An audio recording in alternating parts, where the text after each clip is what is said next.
파산 위기의 가구점을 운영하는 주인공 클락은 어느 날 밤 매장 지하에서 벽 안의 공간으로 끌려 들어가는 기이한 현상을 발견하고 그 너머로 발을 들이게 됩니다. 클락은 끝없이 이어지는 눅눅한 카펫 냄새, 노란 단색 톤의 벽, 윙윙거리는 형광등으로 이루어진 미지의 공간을 발견하게 됩니다. 이 공간은 무엇일까요? 그리고 왜 존재하는 것일까요? 영화 백룸입니다. 백룸은 리미널 스페이스 장르죠. 리미널 스페이스가 뭐냐면은 친숙한 공간 같지만 원래라면 있어야 할 것이 없다거나 현실의 법칙과는 묘하게 뒤틀려 있어서 알 수 없는 괴리감과 위화감을 자아내는 공간이죠. 이 장르가 인터넷에서 괴담 밈으로 꽤 오래전부터 쓰였던 것 같아요. 맞아요. 그런데 아무래도 이제 공포감을 주는 그 원인 자체가 위화감에서 그치다 보니까 뭔가 이제 괴담으로는 좀 많이 흥하는데 영화로 스크린에서 보기에는 좀 쉽지 않았던 장르기도 해요. 그쵸. 아무래도 많이 다뤄지지 않은 소재니까 써먹을 수 있는 레퍼런스도 많이 없고 새로운 장르를 개척하고 있는 단계에 있는 그런 영화가 아닐까 싶거든요. 개척도 맞는 것 같아요. 왜냐면은 사실 기존의 그런 리미널 스페이스가 갖고 있는 그래서 무섭기는 한데 그래서 모험에서 한 발 나아갔다? 그 개념에서 접근한다고 하면은 개척도 맞는 것 같아요. 그래서 영화는 어쨌든 현실에 있는 이야기들을 보여줘야 되니까 이번 백룸의 핵심 소재인 백룸만 가지고는 리미널 스페이스가 어떤 곳인지 잘 모르는 사람들에게 설명하기는 꽤 어려운 과제였다고 생각을 하거든요. 동의합니다. 그런데 주인공이 가구점 주인이란 설정 자체가 케인 파슨스 감독이 리미널 스페이스 장르에 대해서 얼마나 잘 이해하고 있는지 보여주는 스타트였던 것 같아요. 맞아요. 이 가구점이라는 장소 자체가 원래 리미널 스페이스의 대표적인 공간이거든요. 여러 가구들이 원래 용도에 맞는 배치가 아니라 전시의 목적으로 일정한 간격마다 활용되지 못하는 위치에 배치가 되어 있잖아요. 약간 박물관 같은 건데 거기에 놓여 있는 물건들은 또 우리에게 친숙한 그런 느낌이니까요. 그래서 예를 들어서 침대는 굉장히 프라이버시한 장소에 있어야지만 가구점 가면은 사람들이 다 지나다니는 뻥 뚫린 공간에 배치되어 있고 하잖아요. 그래서 가구점 침대에 누워보신 분들은 그 이질감을 느껴보신 적이 있을 거예요. 아하, 그쵸. 여기서 내가 누워 있어도 되는 건가? 근데 침대는 포근해. 했을 때 그 이질감. 그래서 그 장소에 마땅히 있어야 할 느낌, 마땅히 있어야 할 그런 시각적 자극들, 이런 것들이 일치하지 않을 때 느껴지는 그런 게 이제 리미널 스페이스의 대표적인 감성이라고 생각할 수 있어요. 학교 괴담들이 좀 그런 게 많죠. 그쵸. 학교에서도 학생들이 아무도 없는 불 꺼진 교실 같은 거. 그런 게 이제 우리가 생동감 넘치고 활기 넘치는 그런 공간이 아니게 된 순간부터 우리는 위압을 많이 느끼죠. 그래서 비어있는 이케아 매장이나 아니면 뭐 월마트 괴담이 될 수도 있고, 불 꺼진 놀이공원, 뭐 아무도 없는 지하주차장 같은 장소도 이 리미널 스페이스의 감성을 잘 나타내는 그런 소재들이라고 생각해요. 그래서 인터넷 괴담들을 보면은 방금 얘기한 리미널 스페이스처럼 비어있는 서사를 직접 상상하면서 그것이 어떤 원리로 작동하는지 상상하는 그런 이제 2차 창작적인 소비들이 많이 이루어지고 있고요. 그런 대표적인 예시가 나폴리탄 괴담 같은 게 있죠. 그리고 여기에 파운드 푸티지 특유의 아날로그 호러적 연출이 더해져서 이 최근 몇 년 사이에 유행했었던 괴담 감성의 집성체가 바로 이번 영화 백룸이라고 할 수 있을 것 같아요. 근데 이렇게 괴담 감성이 집성체다라는 이야기를 하려면은 사실 감독 얘기부터 안 할 수가 없을 것 같아요. 특이한 케이스죠, 감독도. 이번 영화 백룸의 감독인 케인 파슨스 같은 경우는 나이가 상당히 젊어요. 17살입니다. 정확히는 이제 이거를 개봉한 현재 시점에서는 20살인데 작품 제작 들어갔을 때는 17살이었어요. 진짜 대단하죠. 17살 때 저는 롤밖에 안 했던 것 같은데. 그러니까 이게 진짜 더 놀라운 거는 이제 작품 제작으로 들어간 게 17살이고 사실 이 작품을 그 사람에게 맡기게 된 계기였던 원래 영상을 만들었을 땐 더 어렸다는 소리잖아요. 원래 영상을 아시는 분들은 아시겠지만은 원래 영상 자체도 이번 백룸 영화와 퀄리티 비교를 했을 때 그렇게 떨어지지 않아요. 애초에 이 백룸이라는 괴담 밈 자체가 케인 파슨스 손에서 유행했다 봐도 될 정도로 이미 양질의 컨텐츠가 그의 유튜브에 올라오고 있었고요. 그래서 백룸이 뭔지 모르거나 영화 백룸을 보기 전에 사전 지식을 얻고 싶은 사람들은 케인 픽셀즈 유튜브에서 한번 보는 것도 좋을 것 같고요. 그러니까 백룸이란 영화에 대해서 먼저 알아보고 싶다고 하시면은 그냥 그거 영상 한번 보고 가시면은 대충 감 잡을 수 있는데 개인적으로는 안 보고 가시는 걸 추천드립니다. 왜냐면은 같은 감독이 자기 영상을 레퍼런스 삼아가지고 만든 거라서 스포일러라면 스포일러일 수 있는 부분들이 좀 많아요. 이제 저번에 살먹지 리뷰할 때도 언뜻 나왔던 얘기지만은 범널님 공포물 안 좋아하시잖아요. 이번 거 어떻게 보였어요? 그런 오해를 가끔 하시는 분들이 있는데 저는 공포 영화의 그 문법을 별로 안 좋아하는 거지 인터넷에서 떠돌아다니는 그런 공포들은 굉장히 좋아합니다. 근, 크리피파스타, 로어 이런 장르 있잖아요. 근데 이건 영화잖아요. 하지만 소재가 그렇지 않잖아요. 제가 평소에 인터넷에서 소비하는 그것들이 영화화 됐을 때 과연 이걸 어떻게 소비할 수가 있느냐. 그리고 이전에 8번 출구라는 너무 좋은 예시가 있었기 때문에 저는 굉장히 긍정적인 기대를 가지고 봤었던 것 같아요. 그래서 그 기대에 부응했나요? 케인 파슨스가 보여주고자 하는 것들은 충분히 다 보여줬다고 생각합니다. 그러면 이제 반대로 공포 영화를 좋아하시는 하람님이 볼 때는 이 영화 재밌게 보셨나요? 저는 개인적으로 올해 극장에서 본 영화 중에서는 확실히 좀 제일 좋았어요. 그러니까 뭐 약점이 없다고는 뭐 아예 못하겠지만은 이제 앞에서 살먹지를 보고 선뜻 너무 손쉽게 만족해버린 제 자신이 약간 부끄러워질 정도로 아 그래 이게 웰메이드 호러지 하면서 봤었어요. 범노님은 오히려 기대를 해주셨다고 하셨는데 저는 반대로 걱정이 좀 앞섰거든요. 저희가 말머리에 좀 얘기하기도 했었지만은 이 백룸이라는 이 소재 그리고 이 리미널 스페이스라는 그 장르 자체가 영화하기가 되게 까다로워요. 지금 이제 리미널 스페이스라는 그 장르를 백룸이 개척하고 있다라고 얘기를 하지만 사실 반대로 이야기하면 그동안 안 나온 이유가 있거든요. 일단 인터넷 밈으로 출발한 컨텐츠인데다가 엄밀히 말하면 제대로 된 서사가 없어요. 개연성이 없어요, 얘네는. 그래서 애초에 이제 백룸 소재로도 뇌절이 너무 심해지다 보니까 이제 그 SCP 재단에서 내 이놈들 소코마대다 해가지고 이제 정리를 했던 것들도 있었고 그리고 백룸의 원작이 됐었던 이 감독의 그 옛날 작품도 그렇고 요거 관련 2차 창작물들이 대부분 파운드 푸티지 형식을 취하는 것도 사실 그거와 결을 크게 다르게 하지 않아요. 어떤 개연성이 필요한 게 아니라 어디서 캠코더를 주워서 봤는데 이런 무시무시한 일이 있었다더라 정도에서 이제 끝나거든요. 그러니까 결국에 이제 백룸을 영화로 만든다는 거는 이해할 수 없는 공포를 2시간 가까운 상업 영화로 끌고 가야 한다는 뜻이잖아요. 이게 난이도가 굉장히 높다. 뻑하면은 의미 없는 괴물 영화가 되거나 아니면은 설정집 읽어둔 설명충이 될 수 있는 확률이 굉장히 농후했다. 근데 그런 의미에서 백룸이 이 어려운 과제들을 되게 상당 부분 잘 극복했다고 느꼈어요. 제가 그 걱정을 딱 8번 출구 보기 전에 완전히 똑같이 했습니다. 아니 아무런 스토리도 없는 리미널 스페이스 장르로 도대체 무슨 영화를 만들 수 있지? 라는 생각으로 영화를 보러 갔는데 생각보다 완성도 높은 영화가 준비되어 있었더라고요. 그런데 이번 백룸 같은 경우는 심지어 백룸이라는 이 밈 자체를 유행시킨 장본인이 정말 재능 있는 오타쿠에게 자본이 쥐어진 케이스거든요. 그럼 오히려 8번 출구보다 더 성공 가능성이 높은 그런 스타트가 아니었나라는 생각 때문에 저는 좀 기대를 했었던 것 같아요.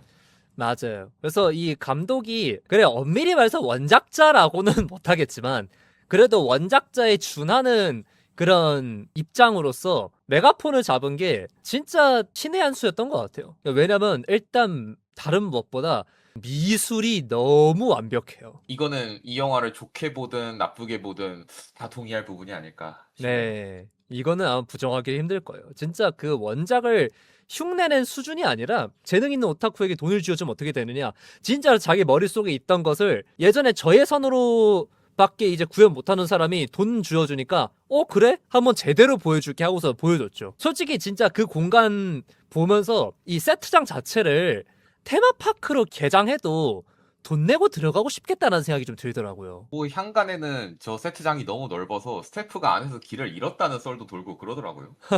그리고 실제로 이 세트장을 아직 철거를 안 했어요. 초청받은 유튜버들만 이제 좀 탐험할 수 있게 그렇게 열어놨다고 하더라고요. 재밌겠네요.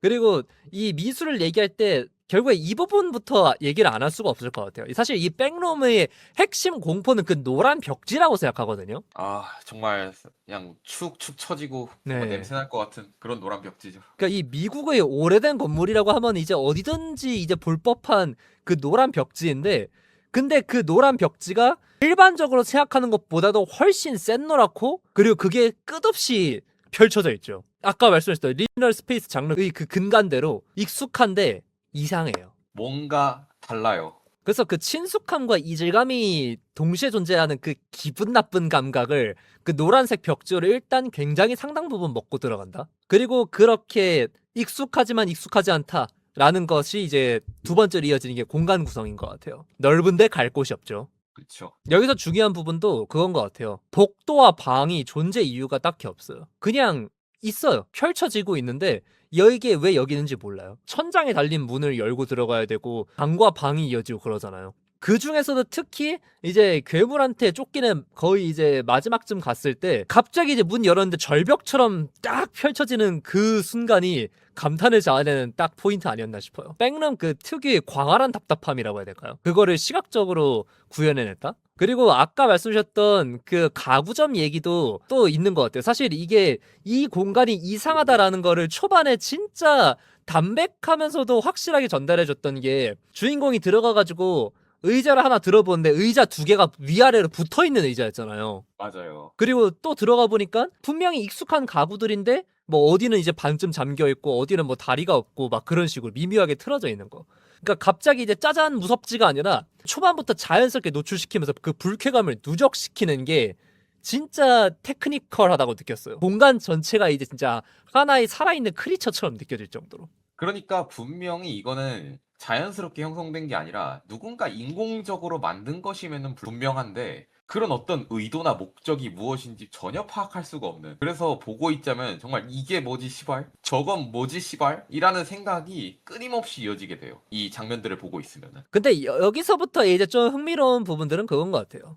그런 미스테리 장르이기 때문에 뭐지 씨발이 나오는 게 맞고 그리고 그거에서부터 오는 이 공포감이 큰 거지만 어쨌든 간에 이게 우리가 그냥 인터넷으로 딸깍해서 보는 게 아니라 영화로 보여주는 이상 이거를 집중해서 볼 수 있게 만드는 어떤 최소한의 개연성이 필요한데 그 부분에서 너무 과하지 않게 잘 장치를 깔지 않았나 싶어요. 이게 백룸이 기억이 형상화된 공간이니까 불완전하다?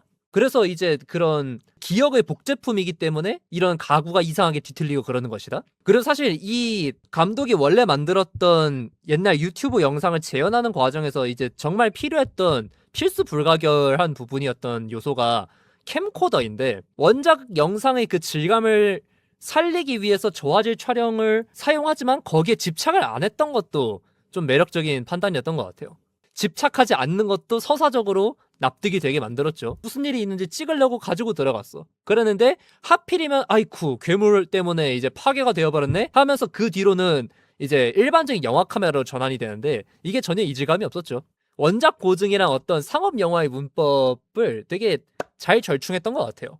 자본이 있는데 꼭 핸들드 촬영만 영상에 넣을 필요도 없을 뿐더러 그리고 또 반복된 경험 자체가 신선함 자체를 해칠 수가 있기 때문에 그런 네. 장면도 이제 일정 비중 이상 넣는다고 꼭 좋은 선택도 아니죠. 그래서 억지로 의미를 덧씌우지 않으면서도 관객이 받아들일 정도의 논리를 마련했다. 그런데 여기서는 좀 해석이 많이 갈릴 것 같아요. 어쨌든 간에 이 백룸이라는 영화가 가지고 있는 어떤 시사점이나 주제의식이 아예 제로는 아니라고 생각하거든요. 법률님은 어떻게 보였어요? 저도 이 백룸이 무엇인지에 대해서 설정 자체를 구체적이게 설명해 줄 필요는 없다고 생각해요. 원래 장르가 그런 장르거든요. 설명하지 않아야 하는 미지 자체가 이 소재의 핵심 감성이거든요. 근데 반대로 영화라면은 또 그것이 무엇인지 전달을 아예 하지 않으면 또 그건 또 안 돼요. 그래서 어떤 것의 메타포로서의 역할을 해야 되기는 하고 그게 제가 볼 때는 나름 존재하기는 합니다.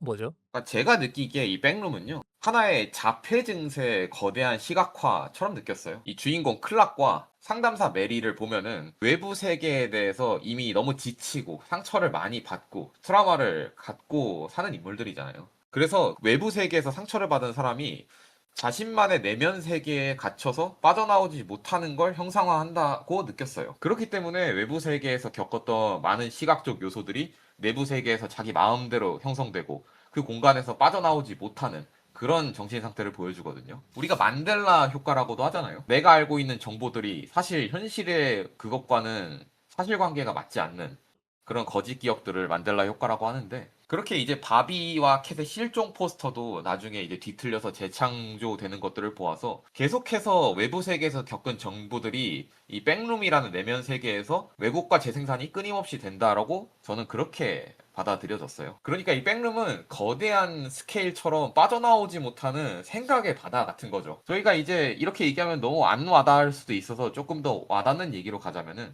떠오르는 부끄러운 기억이나 뭐 억울한 기억 때문에 뭐 이불을 뻥뻥 차면서 잠에 들지 못하고 끊임없이 생각 속을 헤매면서 괴로워하는 그런 경험 현실에서 느껴본 적이 있잖아요. 그런 것들이 작은 백룸 현상이 아닐까. 저는 그런 생각이 들었어요. 저도 뭐 비슷하단 비슷한데 저는 자폐까지는 가지 않았고요. 오히려 평범한 사람들이라고 생각을 했어요. 특히나 이제 상담사 역할을 해주던 그 메리가 나중에 이제 사실상 백룸의 본체가 되어가는 그 과정에서도 좀 시사하는 바가 있었던 것 같고요. 그러니까 그래서 제가 보는 그 백룸은 인간 내면의 가장 깊은 곳에 존재하는 잠재의식 속의 폭력성과 불쾌감에 대한 이야기라고 생각을 했었어요. 그러니까 근데 중요한 거는 이게 어떤 정교한 구조나 명확한 인과관계를 갖고 있는 게 아니라 그냥 인간이 내면에 아주 깊은 바닥에는 그게 깔려 있다라는 이야기죠.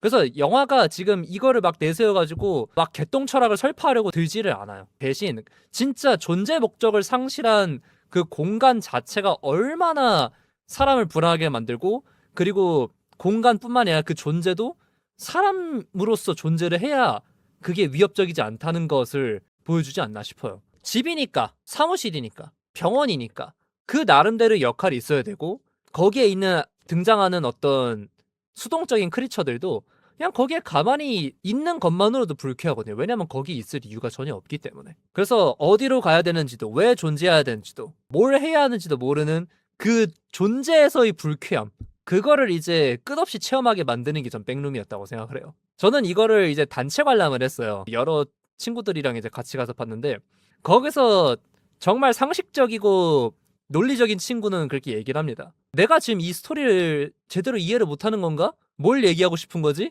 이러는데, 저는 그때 그렇게 얘기했죠. 너는 지금 전혀 백룸하고 있지 않아.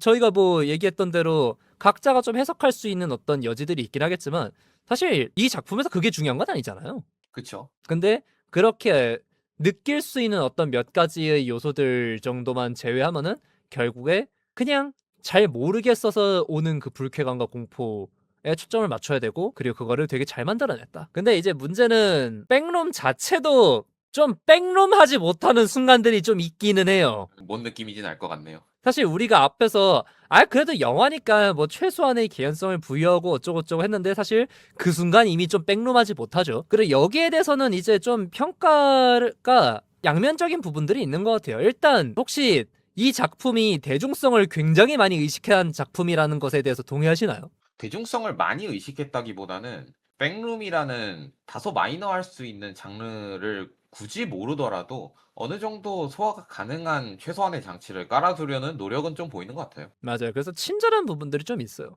근데 저는 그거 자체는 장점이라 생각해요. 초반이랑 후반에 설정 설명하고 떡밥 회수하는데 시간을 좀 많이 투자하는 편이고, 그리고 공포감은 이제 조성하면서도 잔혹한 장면은 거의 안 보여줬고, 그래서 말씀해 주셨던 대로 어렵지 않게 따라갈 수는 있어요. 근데 그 친절함이 좀 과해요.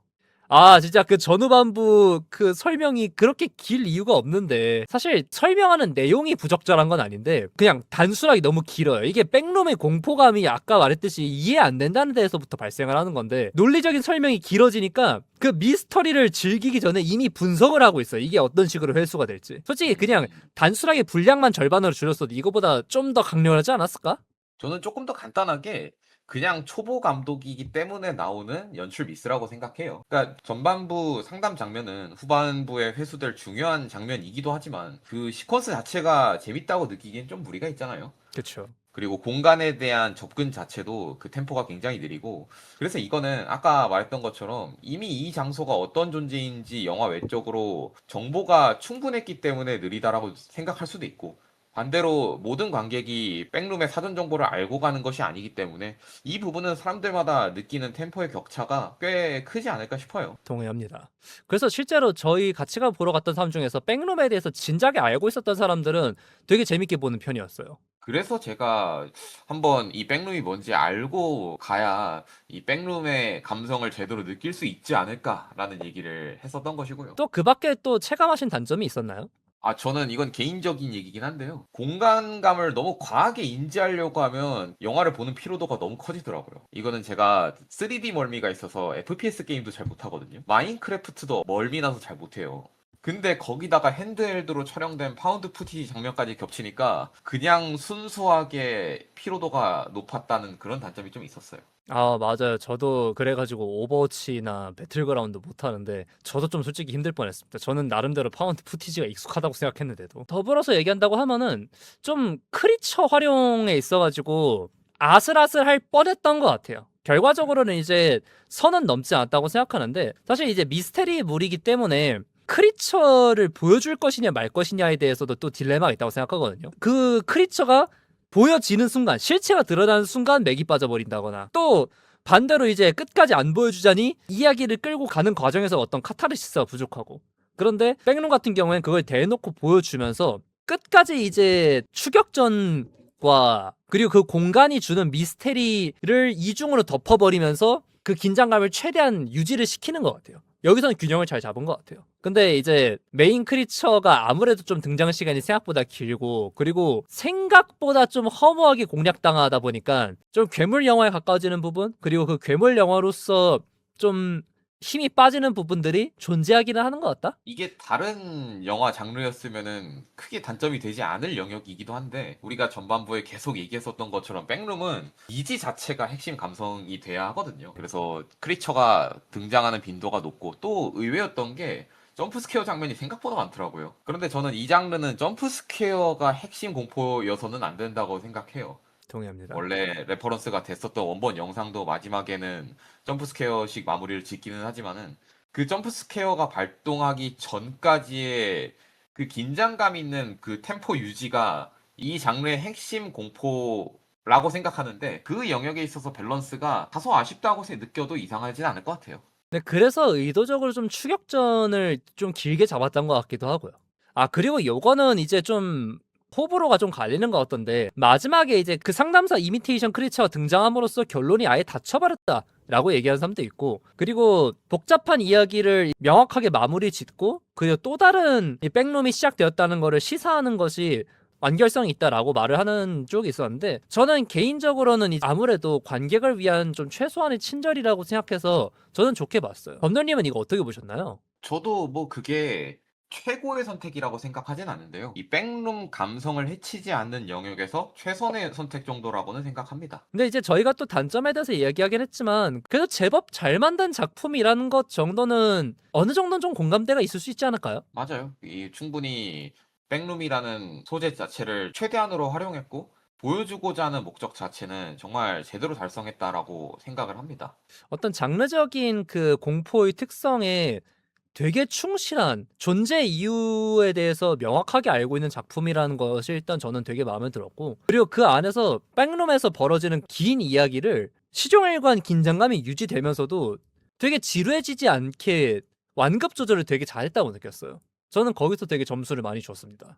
그래서 저는 이번 영화 백룸을 보면서 저희가 방금 전에 얘기했었던 이게 자폐 증세일 수도 있다. 혹은 내면의 폭력성 같은 것일 수도 있다. 이런 얘기를 했지만 이건 어디까지나 개인적인 해석적 관점으로 파고든 의미잖아요. 그래서 작품 자체가 명쾌한 은유를 하고 있다고 보기는 어렵고요. 그래서 원리와 설정 자체에 대해서는 디테일하지 않아도 아니 오히려 디테일하지 않아야 하는 장르임은 맞지만 그게 꼭 작품 자체의 의미를 갖지 않아야 한다는 뜻과는 다르거든요. 크리피파스타나 로어 같은 장르는 소비자가 직접 참여해 생산자의 역할을 같이 하는 상호작용을 통해 발전하는 그런 컨텐츠들이지만 영화는 어쨌든 단방향으로 일방적으로 관객에게 컨텐츠를 제공하는 것이기 때문에 백룸의 감성이 미지라고 해서 영화마저도 모든 해석을 관객에게 다 떠넘길 수는 없거든요. 그런 점에서 저는 개인적인 취향은 8번 출구 쪽을 좀 더 고평가하긴 해요. 그렇다고 너무 강한 메시지나 은유를 넣는 과정에서 백룸이라는 소재 자체의 매력이 약해질 수도 있는 거라 참 어려운 문제였던 것 같아요. 실제로 뭐 백룸이 좀 백룸하지 않는 순간들이 있었던 건 사실인 것 같긴 해요. 그래서 백룸은 미술적으로 이 백룸이 무엇인지 시각적으로 확실하게 보여주고 공간에 대한 체험을 영화관 스크린을 통해서 거의 완벽하다고 할 정도로 구현해 냈고요. 그러면서 앞서 말한 공간적 체험과 백룸 감성의 영역을 해치지 않는 안전구역 내에서 의미와 해석적 여지를 남기기는 했죠. 그래서 그동안 다뤘던 작품들에 그래도 목적 자체는 달성하지 않았나 하는 평가를 내리고 싶지 않았던 이유가 바로 이런 이유였어요. 백룸 같은 영화야말로 다소 부족한 점은 보일지라도 하고자 하는 것, 보여주고자 하는 것을 확실하게 집중한 그런 영화라고 볼 수 있다고 생각하거든요. 어떤 식으로 만들어도 무조건 봐줄 것을 상정하고 제작하는 게 아니라 정말 자신이 보여주고자 하는 것, 그리고 내가 가장 잘할 수 있는 것을 집중해서 정말 이 영화에서만 얻을 수 있는 재미를 만들어낸 영화죠. 그래서 어쩌면은 이제 클리셰라는 게 존재하기 좀 어려운 장르였고 선례가 별로 없기 때문에 딱 봤을 때 신선하다는 인상을 주고 그래서 좀 더 높은 점수를 주게 되는 부분도 있는 것 같아요. 그래서 이렇게 사람도 사물도 공간도 원래의 존재 목적대로 존재하지 않으면은 이렇게나 무섭고 혐오스러울 수 있구나라는 것을 보여줬다는 어떤 영화관 안에서 볼 수 있는 새로운 공포였던 것 같아요. 그럼 영화 백룸 코멘트 남겨주세요. 대중을 이렇게까지 배려하면서도 본질을 잊지 않을 수가 있구나.